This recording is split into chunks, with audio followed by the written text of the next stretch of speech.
I want to highlight. One, Honorable Speaker, is that we have been able to climb down on the deficit.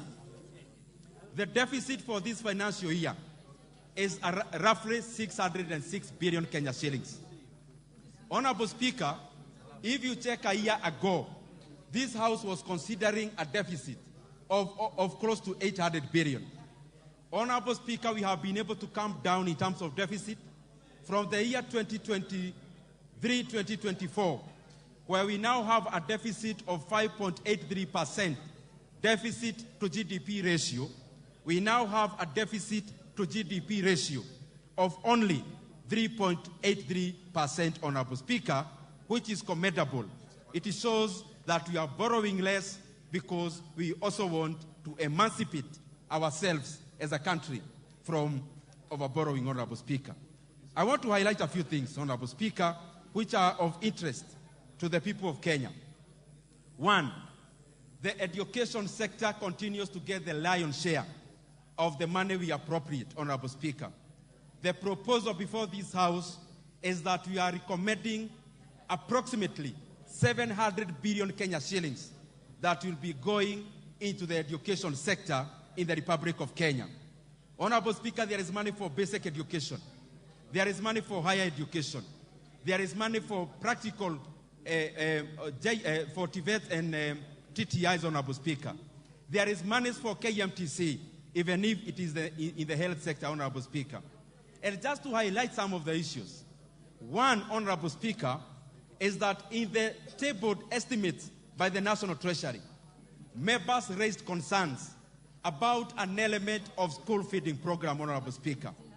The Budget and Appropriations Committee listened, and I want to report to this House that we have already provisioned 3.5 billion Kenya shillings for school feeding program, Honorable Speaker. Honorable Speaker, in Kenya, there are many children who cannot access basic education devoid of food, Honorable Speaker.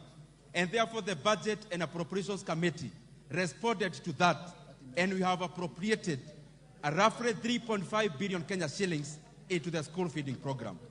Honorable Speaker, on top of the estimates that we are tabled by the National Treasury, this Budget and Appropriations Committee representing this House, we have also, in consultation with Honorable Meli, who is the Chair for Education, I can assure this House also that there is now sufficient resources to confirm the JSS interns into permanent and pensionable terms, Honorable Speaker.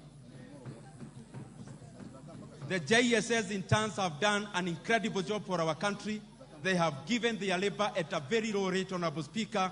They have helped our country for the last 2 years. It is now our time to also reciprocate by recommending that PSC confirm to permanent and pensionable terms the JSS interns.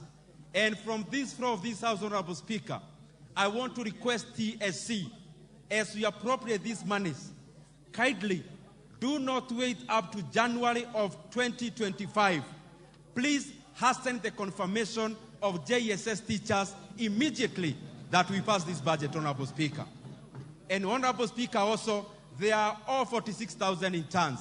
Our proposal as Budget and Appropriations Committee is that we take care of all the JSS interns, Honorable Speaker. Secondly, Honorable Speaker, agriculture, chaired by Honorable Mutonga, is the cornerstone of our economy. Honorable Speaker, cornerstone not just in productivity, but also in engagement. 70% of our rural population, Honorable Speaker, are engaged in agriculture. And that is why we will be requesting this House, through the proposals that we have brought forth, that we appropriate Kenya shillings, 10 billion Kenya shillings, that will go into fertilizer subsidy, Honorable Speaker, so that we continue supporting our farmers. Honorable Speaker, we are also anticipating